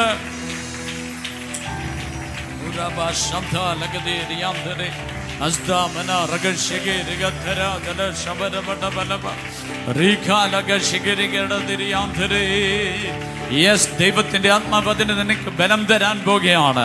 നീ കേട്ട ചില വിഷയങ്ങൾ നിന്നെ ഭാരപ്പെടുത്തുന്നുണ്ടാകാം, ചില വിഷയങ്ങൾ എങ്ങനെയൊന്ന് ഓർത്ത് നീ തളർന്നിരിക്കുന്നുണ്ടാകാം, അതിനെനിക്ക് എങ്ങനെ അതിജീവിക്കാമെന്ന് ചിന്തിക്കുന്നുണ്ടാകാം. ആ കടഭാരം എന്നെ തീർത്തു കളയുമെന്ന് നിന്റെ ഹൃദയം പറയുന്നുണ്ടാകാം. ഹല്ലേലൂയ. ആ ഹല്ലേലൂയ ഉപദ്രവങ്ങൾ നിന്റെ ജീവിതത്തെ ഹല്ലേലൂയ നഷ്ടപ്പെടുത്തുമെന്ന് നിനക്ക് തോന്നുന്നുണ്ടാകാം. പക്ഷേ ഇന്ന് പകലിൽ ദൈവത്തിന്റെ ആത്മാവ് നിന്നോട് ദൂത് പറയുന്നത്, അല്ലെങ്കിൽ ദൈവ സന്നിധിയിൽ പ്രാർത്ഥിക്കുന്ന നീ, ഹല്ലേലൂയ, നിന്റെ ജീവിതത്തിലെ ഗതശമന നിന്നെ ഹല്ലേലൂയ പുറത്തു കൊണ്ടുവരുന്നത്, ഹല്ലേലൂയ, അതിനെ അതിജീവിക്കുന്ന ആ നാഴിക വരട്ടെ, പക്ഷേ ആ പ്രശ്നം വരട്ടെ, പക്ഷേ അവയിൽ ഞാൻ തീർന്നു പോകില്ല എന്ന് ഹല്ലേലൂയ വിശ്വസിക്കുന്ന വിശ്വാസത്തോടെ നീ അതിനകത്ത് നിന്ന് പുറത്തു വരുവാൻ പോകുകയാണ്. ദൈവം അപ്രകാരം നിന്നെ പുറത്തു കൊണ്ടുവരുവാൻ പോകുന്നു. യെസ്, ഇന്ന് ദൈവത്തിന്റെ ആത്മാവ് ചിലരോട് ദൂത് പറയുന്നു. ഒരു രോഗത്തിന്റെ വാക്ക് കേട്ട് നീ തളർന്നു പോയേക്കാം. കടഭാരം എന്ന് കേട്ട് നീ തളർന്നു പോയേക്കാം. പ്രശ്നമെന്ന് കേട്ട് നീ തളർന്നു പോയേക്കാം. ആകുലപ്പെട്ടു പോയേക്കാം, അല്ലെ ഭാരപ്പെട്ടു പോയേക്കാം. പക്ഷെ അവിടം കൊണ്ട് നിന്റെ ജീവിതം തീരുകയല്ല.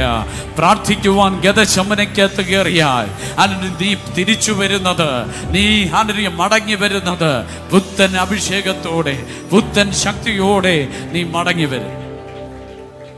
Hallelujah, hallelujah. കഴിഞ്ഞ ദിവസം ഞാനൊരു ഭവനത്തിൽ ചെല്ലുമ്പോൾ ആ വീട്ടുകാർ പറഞ്ഞു, ഹല്ലേലൂയ, എനിക്ക് ഈ ക്യാൻസർ രോഗം ഡയഗ്നോസ് ചെയ്തു. അപ്പം ഞാൻ ചോദിച്ചു, എന്തുവായിരുന്നു നിങ്ങളുടെ ഫീലിങ്സ്? അപ്പോൾ അവർ പറഞ്ഞു, അതെന്നെ ഭയപ്പെടുത്തി, ഞാൻ കരഞ്ഞു. ദൈവസന്നിധിയിൽ ഒത്തിരി നേരം ഒരു കുടുംബമായി കരഞ്ഞു, നിലവിളിച്ചു, കർത്താവേ, എന്തുകൊണ്ടാണ് ഈ അസുഖം വന്നേ? അവർ പ്രാർത്ഥിക്കുന്നവർ. പക്ഷെ ഞാൻ ചോദിച്ചു, ഇപ്പോൾ എങ്ങനെയാണ്? ആ അസുഖം മാറിയോ? അവർ പറഞ്ഞ അസുഖമൊന്നും മാറിയില്ല, പക്ഷേ ആ രോഗം ഇന്ന് ഞങ്ങൾക്കൊരു വിഷയമല്ല. അത് ഞങ്ങൾക്കൊരു വിഷയമല്ല, അത് ഞങ്ങൾക്കിന്നൊരു ഭാരമല്ല, അത് ഞങ്ങൾക്കിന്നൊരു പ്രശ്നമല്ല. പിടികിട്ടുന്നുണ്ട്? ഏത് വിഷയം കേൾക്കുമ്പോഴും നമുക്ക് ഭാരം വന്നേക്കാം, തളർന്നു പോയേക്കാം. വാക്കുകൾ നിങ്ങളെ, ഡോക്ടറിന്റെ വാക്കുകൾ നിങ്ങളെ ഹല്ലേലൂയ ഡിസ്റ്റർബ് ചെയ്തേക്കാം, ഭയപ്പെടുത്തിയേക്കാം. പക്ഷേ ദൈവസന്നിധി പ്രാർത്ഥിക്കുന്ന ഒരു ദൈവ പൈതലിന് ആ ദൈവ പൈതൽ പറയും, ആ വിഷയം മാറിയിട്ടില്ല, പക്ഷെ ആ വിഷയത്തിന്റെ മുകളിലൂടെ നടക്കാൻ, ആ പ്രശ്നത്തിന്റെ മുകളിലൂടെ നടക്കാൻ, ഹല്ലേലൂയ, ആ തിരമാലയുടെ മുകളിലൂടെ നടക്കാൻ. സ്തോത്രം. ചിലർ പറയും, ഇവിടെ തന്നെ ചർച്ചിൽ തന്നെ പലരുമുണ്ട്, കടഭാരം കൊണ്ട് എന്ത് ചെയ്യണമെന്നറിയാൻ ഭാരപ്പെട്ട നാളുകളുണ്ട്. പക്ഷേ ആ വിഷയം ദൈവസന്നിധിയിൽ കൊടുത്ത് പ്രാർത്ഥിക്കാൻ തുടങ്ങിയപ്പോൾ ഒറ്റ ദിവസം കൊണ്ട് കടഭാരം മാറിയില്ല. പക്ഷേ ആ കടഭാരത്തിനകത്തൂടെ ജയാളിയായി നടക്കാൻ, ആ പ്രശ്നത്തിനകത്തൂടെ ജയാളിയായി നടക്കാൻ, ഓരോ ദിവസവും അതിനകത്തൂടെ കൃപയാൽ നടക്കാൻ, അല്ല, എൻ്റെ കൃപ നിനക്ക് മതി എന്ന് പറഞ്ഞ ദൈവം, നിനക്ക് പരിഹാസങ്ങളുണ്ട്, നിന്ദകളുണ്ട്, ഒറ്റപ്പെടുത്തലുകളുണ്ട്, പക്ഷേ അതൊന്നും നിന്നെ ഇന്ന് ബാധിക്കുന്നില്ലെങ്കിൽ നീ ഹല്ലേലൂയ പ്രാർത്ഥിച്ച് ദൈവം നിന്റെ മേൽ പകർന്ന കൃപയാണ്. ഹല്ലേലൂയ. ആ വാക്കുകൾ ഇന്ന് നിന്നെ അസ്വസ്ഥനാക്കുന്നില്ലെങ്കിൽ, അത് നിന്നെ ഭയപ്പെടുത്തുന്നില്ലെങ്കിൽ, ആ പ്രശ്നം നിന്നെ അതിൽ ബാധിക്കുന്നില്ലെങ്കിൽ ഓർത്തോളണം, അത് നിന്റെ കൃപയല്ല, നിന്റെ മേൽ ദൈവം പകർന്ന ദൈവത്തിന്റെ കൃപ നിന്നെ ജയകരമായി നടത്തുകയാണ്. ഹല്ലേലൂയ. പ്രശ്നത്തിലൂടെ നീ പോകുന്നുണ്ട്, പക്ഷെ അതിൽ നീ താണു പോകാതെ സ്വർഗത്തിലെ ദൈവം നിന്നെ നടത്തുകയാണ്. ഒരു സ്തോത്രം പറഞ്ഞേ. യേശു കർത്താവ് ശിഷ്യന്മാരെ അക്കരയ്ക്ക് പോകാനായിട്ട് പറഞ്ഞു വിട്ടു. അവരിങ്ങനെ പോകുമ്പോൾ പെട്ടെന്ന് തിരമാല ഇങ്ങനെ അടിക്കുക. അതിനും പറയുന്നത് അവരുടെ പടകിനെ അവർക്ക് നിയന്ത്രിക്കാൻ കഴിയാത്തതുപോലെ അത് വാങ്ങിപ്പോയി, കൺട്രോള് നഷ്ടപ്പെട്ടിങ്ങനെ സഞ്ചരിക്കുക. പക്ഷെ ഇവരെ പറഞ്ഞു വിട്ട ഒരുവൻ മലയുടെ മുകളിൽ ഇരുന്ന് പ്രാർത്ഥിച്ചുകൊണ്ടിരിക്കുക. ഏകദേശം 3-ാം മണിയായപ്പോൾ അവരുടെ പ്രാണൻ പോലും നഷ്ടപ്പെട്ടു എന്ന് ചിന്തിക്കുന്നൊരു സമയത്ത് യേശു മലയുടെ മുകളിൽ നിന്ന് താഴോട്ട് ഇറങ്ങി വന്നു. ഇറങ്ങി വരുമ്പോഴും ഗലീല കടൽ എങ്ങനെയാ? ഗലീല കടൽ കാറ്റ് പ്രതികൂലമാകൊണ്ട് തിരകളാൽ വലഞ്ഞിരുന്നു. പക്ഷെ യേശു നടന്നത് ആ തിരകളാൽ വലഞ്ഞ കടലിലൂടെയാണ് യേശു നടന്നത്. ഒരു സ്തോത്രം പറഞ്ഞേ. ശാന്തമായ ഗലീല കടലിലൂടെ അല്ല യേശു നടന്നത്. ശിഷ്യന്മാരുടെ പടകിനെ തകർത്ത് കളയാൻ തിരകൾ പൊങ്ങി പ്രതികൂലമായ കാറ്റടിച്ചുകൊണ്ടിരിക്കുന്ന ആ തിരകളുടെ മുകളിലൂടെ യേശു എവിടേക്ക് വരുക? ആ പടകിന്റെ അടുക്കിലേക്ക് വരിക. അതാണ് അത്ഭുതം. ഒരു സ്തോത്രം പറഞ്ഞേ. ചില സന്യാസിമാർക്കോ മജീഷ്യന്മാർക്കോ ശാന്തമായി കിടക്കുന്ന വെള്ളത്തിന്റെ മീതെ കൂടെ നടക്കാൻ പറ്റിയെന്ന് വന്നേക്കാം. പക്ഷെ യേശുവിന്റെ പ്രത്യേകത, ഹല്ലേലൂയ, തിരകളുടെ മുകളിലൂടെ, കാറ്റിന്റെ മുകളിലൂടെ, പ്രതികൂലത്തിന്റെ മുകളിലൂടെ, ഹല്ലേലൂയ, പ്രതിസന്ധികളുടെ മുകളിലൂടെ നിന്നെ നടക്കാൻ പഠിപ്പിക്കുന്ന പോരാ പോരാ പോരാ കരങ്ങളടിച്ച് സ്തോത്രം സ്തോത്രം സ്തോത്രം സ്തോത്രം. ഇന്ന് പരിശുദ്ധാത്മാവ് ചിലരോട് ദൂത് പറയുന്നു. ഹല്ലേലൂയ, നീ നടക്കും. നിനക്ക് ചുറ്റും തിരകൾ ആഞ്ഞുയരുമ്പോഴും പ്രതികൂലങ്ങൾ ആഞ്ഞടിക്കുമ്പോഴും ഒറ്റപ്പെടുത്തലുകൾ അനുഭവിക്കുമ്പോഴും, ഹല്ലേലൂയ, ആർക്കും വരാത്ത പ്രതികൂലം നിനക്ക് ആഞ്ഞടിക്കുമ്പോഴും, നിന്റെ 4 സൈഡിൽ നിന്ന് മുക്കിക്കളയാൻ അല്ലെങ്കിൽ പിശാച് പദ്ധതികൾ ഒരുക്കുമ്പോഴും, നിന്ദകളും പരിഹാസങ്ങളും നിന്നെ തകർക്കുവാൻ പദ്ധതി ഇടുമ്പോഴും, ഹല്ലേലൂയ, ദൈവത്തിന്റെ ആത്മാവ് നിന്നെ ശീലിപ്പിക്കുന്നത്, കർത്താവ് നിന്നെ പഠിപ്പിക്കുന്നത്, കർത്താവ് നിന്നെ നിർത്തുന്നത് ആ തിരകളിലൂടെ നടക്കാൻ, ആ കൊടുങ്കാറ്റിന്റെ മധ്യത്തിൽ നടക്കാൻ, ആ പ്രതികൂലത്തിന്റെ മധ്യത്തിലൂടെ സഞ്ചരിക്കുവാൻ. അതിനെയാണ് കൃപ. അതിനെയാണ് പൗലോസിനെ നോക്കി ദൈവം പറഞ്ഞ, എന്റെ കൃപ ബലഹീനതകളിൽ തികഞ്ഞു വരുന്ന ദൈവ കൃപ. ഈ പകലിൽ ആ കൃപ ചിലരുടെ മേൽ സ്വർഗം പകരുകയാണ്. ഹല്ലേലൂയ, നീ നടക്കുന്നത് കണ്ട് ചിലർ അത്ഭുതപ്പെടും. നീ മുന്നോട്ട് പോകുന്നത് കണ്ട് ചിലർ ആശ്ചര്യപ്പെടും. കാരണം ഹല്ലേലൂയ, അവർ പറയും, ഇത്രയും പ്രതികൂലങ്ങളുടെ മധ്യത്തിൽ സഹോദരി നീ എങ്ങനെയാ നിന്നത്? നീ ആത്മഹത്യ ചെയ്യാതെ നിന്നതെങ്ങനെ? നീ തളർന്നു പോകാതെ നിൽക്കുന്നതെങ്ങനെ? അല്ലെങ്കിൽ നീ വീണു പോകാതെ നിൽക്കുന്നതെങ്ങനെ? നീ പതറിപ്പോകാതെ നിൽക്കുന്നതെങ്ങനെ? സഹോദര, നിന്നെ നോക്കി ആൾക്കാർ ആശ്ചര്യപ്പെടും. ഹല്ലേലൂയ, അവർ നിന്നോട് ചോദിക്കും, നീ എങ്ങനെയാ ഈ വിഷയങ്ങളുടെ മധ്യത്തിൽ എങ്ങനെയാ നിനക്ക് നിൽക്കാൻ പറ്റുന്നത്? നീ തളർന്നു പോകാത്തതെന്ന് ചോദിച്ചാൽ അവരോട് നീ പറയണം, എന്റെ കൂടെ ഒരുവൻ നടക്കുന്നുണ്ട്. അവൻ തിരമാലകളുടെ മുകളിൽ നടന്നവനാണ്, കൊടുങ്കാറ്റിന്റെ മുകളിൽ നടന്നവനാണ്, പ്രശ്നങ്ങളുടെ മുകളിൽ നടന്ന ഒരുവൻ. അവൻ എന്റെ കരം പിടിച്ചിട്ടുണ്ട്. ഇന്ന് ഞാൻ നടക്കുകയല്ല, അവൻ എന്നെ നടത്തുകയാണ്. പോരാ പോരാ പോരാ പോരാ ശബ്ദാലകെ ദൂരി ആന്തരെ അസ്താ മന റഗശഗെ രഗന്തരെ റീഷേ തേരെ ആന്തരെ. ഹല്ലേലൂയ. ഇന്ന് ആത്മാവ് ചിലരോട് ദൂത് വ്യക്തമായി കൈമാറുന്നത്, അല്ലെങ്കിൽ നിനക്ക് ചുറ്റും കോളിളക്കം പോലെ പ്രശ്നങ്ങളുണ്ട്, പ്രതികൂലങ്ങളുണ്ട്, കാറ്റുണ്ട്, അല്ലെങ്കിൽ മുങ്ങിപ്പോകുമെന്ന് നിനക്ക് തോന്നാം. പക്ഷെ നിന്റെ കരം പിടിച്ചിരിക്കുന്ന ഒരുവനുണ്ട്. അവൻ ഇറങ്ങി വന്നത്, അല്ലെങ്കിൽ പ്രാർത്ഥനയ്ക്ക് അകത്ത് നിന്ന് ഇറങ്ങി വന്നവന് തിരമാല വിഷയമല്ല, കൊടുങ്കാറ്റ് വിഷയമല്ല, പ്രശ്നം വിഷയമല്ല. അവൻ ഇറങ്ങി വന്ന് നിന്റെ കരം പിടിച്ച്, ഓ യെസ്,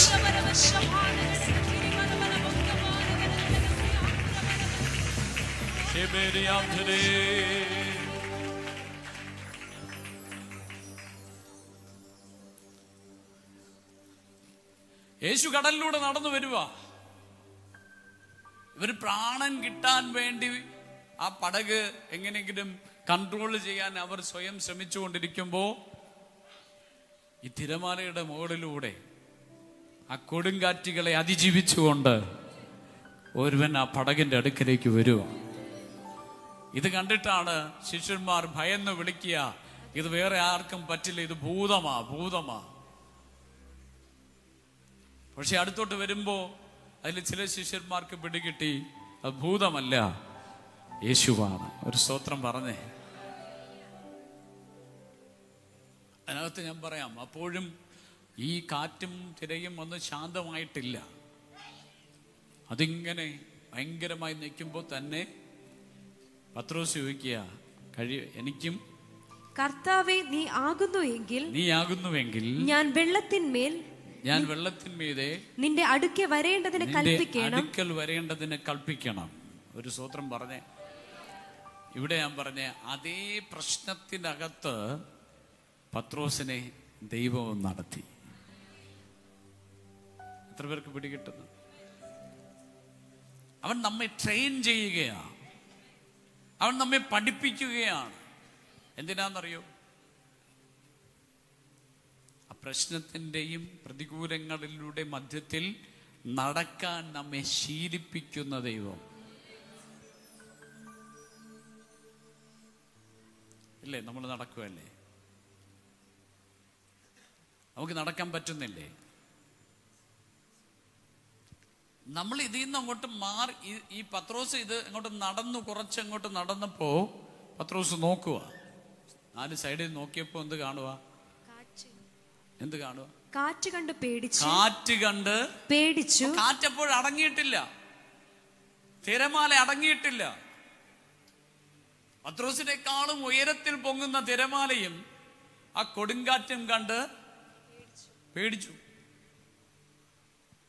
അപ്പൊ ഏതിന്റെ മേലിലൂടെ യേശു വന്നേ? ഈ കാറ്റും ഈ തിരമാലയുടെ ഇടയിലൂടെയാണ് യേശു വന്നേ. ഇപ്പോൾ പത്രോസ് നടക്കുന്നതും ഏതിന്റെ ഇടയിലൂടെ? പിടികിട്ടുന്നുണ്ടോ? ഒരു എന്ത് ചെയ്യാ, ഒരു നല്ലൊരു സ്ഥലത്ത്, ഇങ്ങനെ പ്ലെയിനായിട്ടുള്ള സ്ഥലമല്ല, പക്ഷെ അതിന്റെ മേളിൽ പത്രോസ് നിൽക്കുവായി. എനിക്ക് ഇമാജിൻ ചെയ്യാൻ കഴിയുന്നുണ്ടോ? അതിന്റെ മേളിൽ ആര് നിൽക്കുക? പത്രോസും നടക്കുക. ഇതാണ് യേശുവിന്റെ പ്രത്യേകത.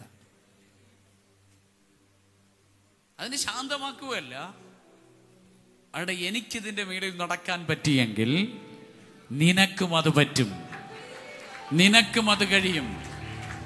എനിക്കിത് സഹിക്കാൻ കഴിഞ്ഞെങ്കിൽ നിനക്കും അത് സഹിക്കാൻ കഴിയും.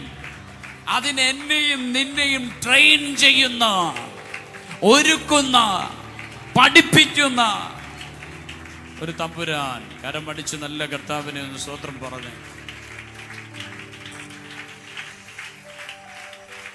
നമ്മെ ഒരുക്കുന്ന നല്ല കർത്താവ്. ഈ തിരമാല കണ്ട് ആര് പേടിച്ചു? പത്രോസ് പേടിച്ചിട്ട് പറയുക, അയ്യോ മുങ്ങിപ്പോകുകയില്ലെന്ന് ചിന്തിച്ചതും മുങ്ങിപ്പോയി. പക്ഷെ യേശു വിട്ടുകൊടുത്തില്ല. യേശു അവനെ എന്ത് ചെയ്തു? അവനെ പൊക്കിയെടുത്തു. ഇപ്പോൾ യേശുവും പത്രോസും ഒരുമിച്ച് നടക്കുക. ഒരു സ്തോത്രം പറഞ്ഞേ. ഏതിൻ്റെ മേലിലൂടെ നടക്കുന്നേ? ഈ തിരമാലയുടെ മുകളിൽ, ഈ കൊടുങ്കാറ്റിൽ ഒരുമിച്ച് നടക്കുക. ഒരു സ്തോത്രം പറഞ്ഞേ. നീ മുങ്ങിപ്പോകുമെന്ന് തോന്നിയാൽ എൻ്റെ തമ്പുരാൻ നിന്നെ വിട്ടുകൊടുക്കുന്ന ദൈവമല്ല. അവൻ നിന്നെ കരങ്ങളിൽ വഹിക്കും. അവൻ നിന്നെ ചേർത്ത് പിടിച്ച്, ഹല്ലേലൂയ, നിന്നെയും കൊണ്ട് ആ വിഷയത്തിലൂടെ നടത്തിക്കും. വിശ്വസിക്കുന്ന ദൈവമക്കൾ ഇന്ന് പകലിൽ പറ, പ്രതികൂലങ്ങൾ എനിക്കുണ്ട്, പ്രശ്നങ്ങൾ നമുക്കുണ്ട്, പ്രതിസന്ധികൾ നമുക്കുണ്ട്, മുങ്ങിപ്പോകുമെന്ന് തോന്നുന്ന അവസ്ഥകൾ നമുക്കുണ്ട്, തളർന്നു പോകുന്ന സാഹചര്യങ്ങൾ നമുക്കുണ്ട്, ഒറ്റപ്പെട്ടു പോകുന്ന അനുഭവങ്ങളുണ്ട്, ഞാൻ ഇതിനകത്ത് തീർന്നു എന്ന് തോന്നുന്ന സാഹചര്യങ്ങളുണ്ട്. പക്ഷേ അതിനകത്ത് ഞാൻ മുങ്ങിപ്പോകാൻ ഈ ദൈവം സമ്മതിക്കില്ല. അവൻ എന്നെ കരങ്ങളിൽ പൊക്കിയെടുത്ത്, ഹല്ലേലൂയ, ഞാനും യേശുവുമായി എനിക്ക് കഴിയില്ല എന്ന് തോന്നുമ്പോൾ സ്വർഗം പറയും ഹല്ലേലൂയ, ഞാനും യേശുവുമായി. അവൻ പറയും, ഞാൻ നിന്നെ കരം പിടിച്ച് നടത്തും, ഞാൻ നിന്നെ ബലത്തോടെ നടത്തും, ഞാൻ നിന്നെ ശക്തീകരിക്കും, ഞാൻ നിന്നെ ബലപ്പെടുത്തും. കരങ്ങൾ അടിച്ച് ദൈവ സാന്നിധ്യം ഇന്ന് പകലിൽ എൻ്റെ കൃപ നിനക്ക് മതി എന്ന് പറഞ്ഞാൽ ഹല്ലേലൂയ, അതിൻ്റെ അർത്ഥം ഈ ദൈവം നിന്നെ തേടി വന്ന്, ഈ ദൈവം നിന്നെ ഹല്ലേലൂയ കരുതി, ഈ ദൈവം നിന്നെ പ്രൊട്ടക്ട് ചെയ്ത് ഹല്ലേലൂയ അവൻ്റെ കൃപയ്ക്കകത്ത് നിന്നെ അത്ഭുതകരമായി ഹല്ലേലൂയ അതിശയകരമായി ഈ സ്വർഗത്തിലെ ദൈവം നിന്നെ ഓരോ നിമിഷവും അത്ഭുതമായി നടത്തുവാൻ പോകുകയാണ്. വിശ്വസിക്കുന്നവർ മാത്രം അതിൻ്റെ കരങ്ങൾ അടിച്ച് ദൈവത്തെ സ്തുതിച്ചാട്ട്.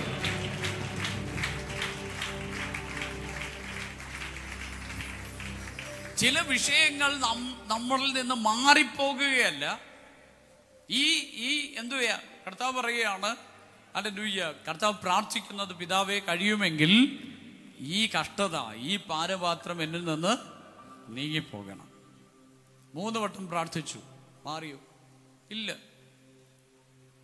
3-ാമത്തെ വട്ടം പ്രാർത്ഥിച്ചിട്ട് ഇറങ്ങി വരുന്നത് ബലഹീനപ്പെട്ട യേശുവായിട്ടല്ല. 3-ാമത്തെ വണ്ണം പ്രാർത്ഥിച്ചിട്ട് പുറത്തു വരുന്നത് അതിനെ സഹിക്കാനുള്ള ശക്തി പ്രാപിച്ചുകൊണ്ടാണ്. പിന്നെ നീങ്ങിപ്പോകാനല്ല പ്രാർത്ഥിക്കുന്നത്, നാഴിക വന്നു. ഒരു സ്വത്രം പറഞ്ഞേ. ഹല്ലേലൂയ, പ്രശ്നം വന്നു. നേരത്തെ ഞാൻ പറഞ്ഞു, ഹല്ലേലൂയ, ആ വ്യക്തിക്ക്, ആ കുടുംബത്തിലെ ആ പ്രിയ സഹോദരന് ക്യാൻസർ വന്നു, തളർന്നു. പക്ഷെ പ്രാർത്ഥന കഴിഞ്ഞിട്ട് അവർ പുറത്തേക്ക് വന്ന് പറഞ്ഞത്, ഹല്ലേലൂയ, ക്യാൻസർ വന്നു, പക്ഷെ അതിൽ ഞങ്ങൾ ഭാരപ്പെടുന്നില്ല. അതിനെ അതിജീവിക്കുവാനുള്ള ശക്തി, അതിനെ ഓവർകം ചെയ്യുവാനുള്ള ശക്തി. സ്തോത്രം. നിന്റെ പ്രശ്നങ്ങളെ ഓവർകം ചെയ്യുവാനുള്ള ശക്തി, നിന്റെ വിഷയത്തെ അതിജീവിക്കാനുള്ള ശക്തി. കർത്താവ് പുറത്തോട്ട് വരുന്നത് പണ്ട് നേരത്തെ പോലെ അതിന് വാടിയ മുഖമായിട്ടല്ല. നാഴിക വന്നു, ഹല്ലേലൂയ എന്ന് പറഞ്ഞാൽ ഹല്ലേലൂയ, കർത്താവ് തന്നെ സമ്മതിച്ചു കൊടുക്കുകയാണ്. വന്നോ, എന്നെ വന്ന് പിടിച്ചോ, ഹല്ലേലൂയ, ഇനി നീ എന്നെ അടിച്ചോ, ഇനി നീ എന്നെ ഉപദ്രവിച്ചോ, പക്ഷെ അതെനിക്കൊരു വിഷയമല്ല. ഇപ്പൊ ശരീരം ബലപ്പെട്ടിരിക്കുക, അത് സഹിക്കാൻ ഉള്ള ശക്തി ലഭിച്ചു കഴിഞ്ഞു. ഒരു സ്തോത്രം പറഞ്ഞേ. അതുകൊണ്ടാണ് ഞാൻ നിങ്ങളോട് പറയാൻ ആഗ്രഹിക്കുന്നത്, നമ്മുടെ ചില വിഷയങ്ങൾ മാറിപ്പോകുകയല്ല. ദൈവം അതിനകത്ത് നമ്മളെ പഠിപ്പിക്കുന്നത്, അതിനകത്തൂടെ ഒരു വിശ്വാസി എങ്ങനെ ജയത്തോടെ നടക്കുമെന്ന് അതിലൂടെ ദൈവം ലോകത്തിന് കാണിച്ചു കൊടുക്കുക. ലോകം അത്ഭുതപ്പെട്ടു. ഈ മനുഷ്യൻ എങ്ങനെയാ ഇത് സഹിക്കാൻ കഴിയുന്നത്? ഈ അടി എങ്ങനെയാ സഹിക്കാൻ കഴിയുന്നത്? പിലാത്തോസ് പറഞ്ഞു, ഈ ശരീരത്തിൽ അടി ഏൽപ്പിക്കുമ്പോൾ നീ എന്ത് ചെയ്യ? കുറ്റം സമ്മതിച്ചിട്ട് എന്ത് ചെയ്യ? നീ രക്ഷപ്പെട്ടോ? പക്ഷേ അവിടെ കർത്താവ് രക്ഷപ്പെടുകയല്ല. കർത്താവ് പറയുന്നത്, ഞാൻ മരിക്കേണ്ടതാണ് പിതാവിന്റെ ഇഷ്ടം. Already is prepared. അവൻ ഒരുങ്ങിക്കഴിഞ്ഞു. എത്ര പേർക്ക് പിടികിട്ടുന്നുണ്ട് ഞാൻ പറയാം. ചിലതിനെ അതിജീവിക്കാൻ ദൈവം ഈ ദിനങ്ങളിൽ നിന്നെ ഒരുക്കുകയാണ്. ചില വിഷയങ്ങളെ അഭിമുഖീകരിക്കുവാൻ ദൈവം നിന്നെ ഒരുക്കുകയാണ്. ചിലതിലൂടെ നടക്കാൻ ദൈവം നിന്നെ ട്രെയിൻ ചെയ്യുകയാണ്. ചില വിഷയത്തിനകത്ത് ജയം പ്രാപിപ്പാൻ ദൈവം നിന്നെ പ്രിപ്പയർ ചെയ്യുകയാണ്. ഒരു വിശ്വാസിയുടെ ജീവിതത്തിൽ എല്ലാത്തിനും ഇമ്മീഡിയറ്റ് മറുപടിയല്ല. ചില വിഷയങ്ങൾ മുള്ളുപോലെ നിന്നെ പിന്തുടരുന്നുണ്ടാകാം. ഹല്ലേലൂയ. ആദ്യം നിനക്കത് വേദനയായിരുന്നു, പക്ഷെ ഇപ്പോൾ അത് വേദനയല്ലെങ്കിൽ, ഇപ്പോൾ അത് നിന്നെ ബാധിക്കുന്നില്ലെങ്കിൽ ഓർത്തോളണം, മുള്ളു മാറിയതല്ല. ആ മുള്ളിനെ സഹിക്കാനുള്ള കൃപ, പ്രശ്നത്തെ അതിജീവിക്കാനുള്ള കൃപ, ആ പ്രതികൂലത്തെ ഓവർകം ചെയ്യാനുള്ള കൃപ നിന്റെ മേൽ വെളിപ്പെട്ടു കഴിഞ്ഞു. ആ ദുഃഖം, ആ വിഷയം നിനക്കൊരു ദുഃഖമല്ല. ആ പ്രശ്നം നിനക്കൊന്നൊരു ബാധിക്കുന്നില്ല, അത് നിന്നെ സ്വാധീനിക്കുന്നില്ല. അതിനെ ജയിക്കാനുള്ള കൃപ നിന്റെ മേൽ ദൈവം തന്നു കഴിഞ്ഞു. അതിനെ അതിജീവിക്കാനുള്ള ശക്തി ദൈവം നിന്റെ മേൽ ഇട്ടുകഴിഞ്ഞു. അതിലൂടെ നടക്കാനുള്ള കൃപ ദൈവം നിനക്ക് തന്നു കഴിഞ്ഞു. അതുകൊണ്ട് നീ പറയും, എൻ്റെ നാഴിക വന്നു, എൻ്റെ അതിൽ പ്രശ്നം എൻ്റെ മുമ്പിലുണ്ട്, പക്ഷേ അതിൻ്റെ മുമ്പിൽ ഞാൻ അടിതറ പറയുകയില്ല, ഞാൻ കീഴ്പ്പെടുകയില്ല, ഞാൻ അതിനെ സറണ്ടർ ചെയ്യുകയല്ല, ഞാൻ അതിനെ അതിജീവിക്കാൻ പോകുകയാണ്. ആ തിരമാലയെ ഞാൻ അതിജീവിക്കാൻ പോകുകയാണ്. ആ പ്രശ്നത്തെ ഞാൻ അതിനെ അഭിമുഖീകരിക്കുവാൻ പോകുകയാണ്. ഞാൻ അതിലൂടെ നടക്കാൻ പോകുകയാണ്. ഞാൻ അതിൻ്റെ മുകളിലൂടെ സഞ്ചരിക്കാൻ പോകുകയാണ്. ഞാൻ അതിൽ ജയം പ്രാപിക്കാൻ പോകുകയാണ്. ഗെത്സമനയ്ക്കകത്ത് നിന്ന് യേശു പുറത്തേക്ക് ഇറങ്ങി വന്ന് പറയാ, മതി, പ്രാർത്ഥിച്ചത് മതി, ഇനി ഉറങ്ങിക്കോ. ഹല്ലേലൂയ. ഞാൻ അതിനെ അതിജീവിപ്പാൻ ശക്തി പ്രാപിച്ചു കഴിഞ്ഞു. അതിനെ അതിജീവിക്കുവാൻ ശക്തി പ്രാപിച്ചു കഴിഞ്ഞു. ഇന്ന് ആത്മാവ് ചിലരോട് ദൂത് പറയുന്നു, കഴിഞ്ഞ നാളുകളിൽ വിവിധ വിഷയങ്ങൾക്കകത്ത് നീ വല്ലാതെ ഭാരപ്പെട്ടു, വല്ലാതെ ഞരങ്ങി, വല്ലാതെ നിരാശപ്പെട്ടു. എന്നാൽ ദൈവാത്മാവ് ഇന്ന് ദൂത് പറയുന്നത്, ഹല്ലേലൂയ, ഇനി നീ നിരാശപ്പെട്ടത് മതി. ആ വിഷയങ്ങളെ അതിജീവിക്കാനുള്ള കൃപ സ്വർഗം നിന്റെ മേൽ ഇടുകയാണ്. ഹല്ലേലൂയ. ആ കൃപ നിന്റെ മേൽ സ്വർഗം പകരുകയാണ്. നിന്നെ ഭാരപ്പെടുത്തുന്ന വാക്കുകൾ ഇനി കേട്ടാൽ നിനക്കത് സാരമായി തോന്നുകയില്ല. നിന്നെ കുറ്റപ്പെടുത്തുന്ന വാക്കുകൾ ഇനി നിനക്ക് വിഷയമായി തോന്നുകയില്ല.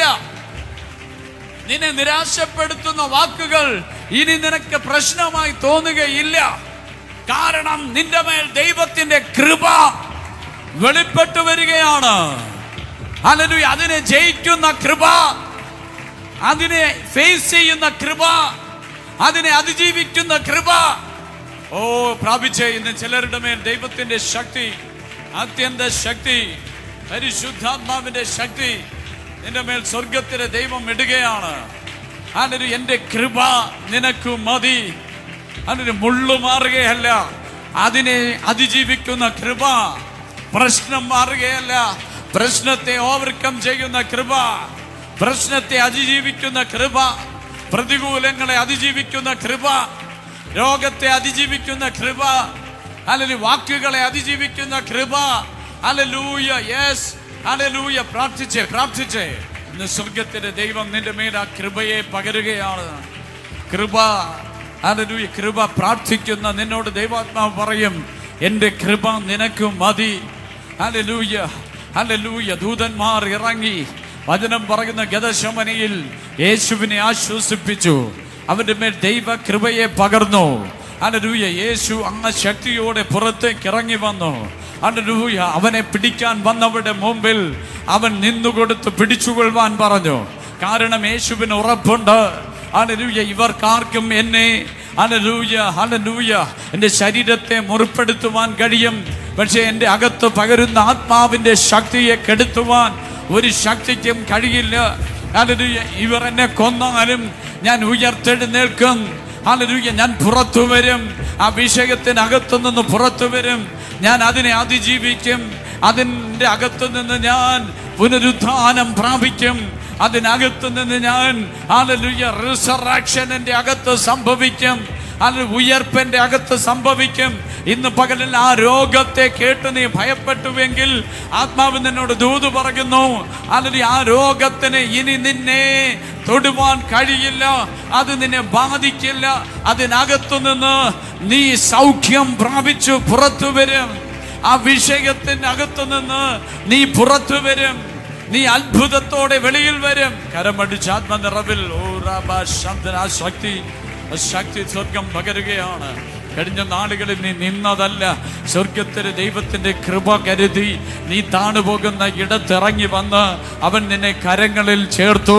അതിൽ നീ വീണുപോയ ഇടത്ത് അവൻ ഇറങ്ങി വന്ന് നിന്നെ പൊക്കി എടുത്ത് നിന്നെ ആത്മാവിൽ ചലിപ്പിച്ചു കൊണ്ടിരിക്കുന്നുവെങ്കിൽ ഇന്ന് പകലിൽ ദൈവ സാന്നിധ്യത്തിൽ നിറഞ്ഞ ദൈവത്തെ സ്തുതിച്ചുകൊണ്ട് പറ, അല്ല, എവിടെയൊക്കെയോ ഞാൻ പട്ടുപോകേണ്ട ഇടത്ത്, തളർന്നു പോകേണ്ട ഇടത്ത്, വീണു പോകേണ്ട ഇടത്ത്, കാറ്റ് കണ്ട് ഭയന്ന് നിന്നപ്പോൾ, പ്രതികൂലത്തെ ലോകത്തിന്റെ വാക്കുകൾ കേട്ട് തളർന്നിരുന്നപ്പോൾ, നെഗറ്റീവുകൾ കേട്ട് ഞാൻ നിരാശപ്പെട്ടിരുന്നപ്പോൾ, എൻ്റെ തമ്പുരാൻ ഇറങ്ങി വന്ന് എന്നെ ആ വിഷയത്തിനകത്തൂടെ നടക്കാൻ ശീലിപ്പിച്ചു.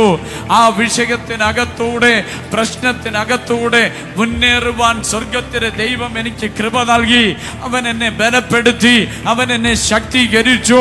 ഇന്ന് ആ വിഷയം എനിക്കൊരു പ്രശ്നമല്ല. ഞാനും എൻ്റെ കുടുംബവും അതിനെ അതിജീവിച്ച് പുറത്തു വരികയാണ്. ഓ, ദൈവത്തിൻ്റെ കൃപ, ദൈവത്തിൻ്റെ കൃപ, നിന്നെ പുറത്തു കൊണ്ടുവരുന്ന ദൈവത്തിൻ്റെ കൃപ. ലോകം നിന്നെ തീർന്നു എന്ന് വിധിയെഴുതുന്ന ഇടത്തു നിന്ന് നിന്നെ അതിനകത്തു നിന്ന് പുറത്തു കൊണ്ടുവരുന്ന ദൈവകൃപ ഇന്ന് പകലിൽ ഓരോരുത്തരുടെ മേലും ദൈവത്തിൻ്റെ പരിശുദ്ധാത്മാവ് പകരുകയാണ്. യെസ്, പ്രാർത്ഥിച്ച്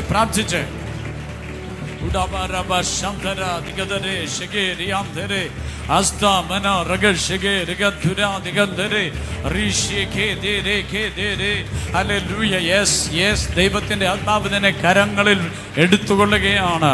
കർത്താവ് നിന്നെ ശക്തീകരിക്കുകയാണ്.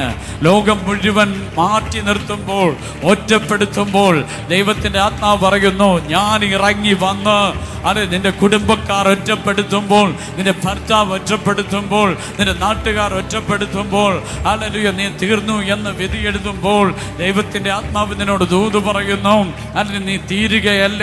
നിന്റെ ജീവിതത്തിനകത്ത്, കൊടുങ്കാറ്റിനകത്ത്, പ്രതികൂലത്തിനകത്ത് അതിനെ അതിജീവിച്ച ഒരുവനുണ്ട്, അതിനെ മറികടന്ന ഒരുവനുണ്ട്, പ്രശ്നത്തെ ഓവർകം ചെയ്ത ഒരുവൻ ഇന്ന് പകലിൽ നിന്റെ അടുക്കലുണ്ട്. അവൻ വന്ന് നിന്നെ കൈപിടിച്ച് അതിന് പ്രതികൂലത്തിൽ നടത്തുവാൻ പോകുന്നു. ഇനി നീ ഒറ്റയ്ക്ക് നടക്കുകയല്ല, ആത്മാവിൽ നീ നടക്കാൻ പോകുന്നു. ദൈവം നിന്നെ ചലിപ്പിക്കുവാൻ പോകുന്നു. പരിശുദ്ധാത്മാവ് നിന്നെ ശക്തീകരിക്കുവാൻ പോകുന്നു. യെസ്, ദൈവത്തിന്റെ കൃപ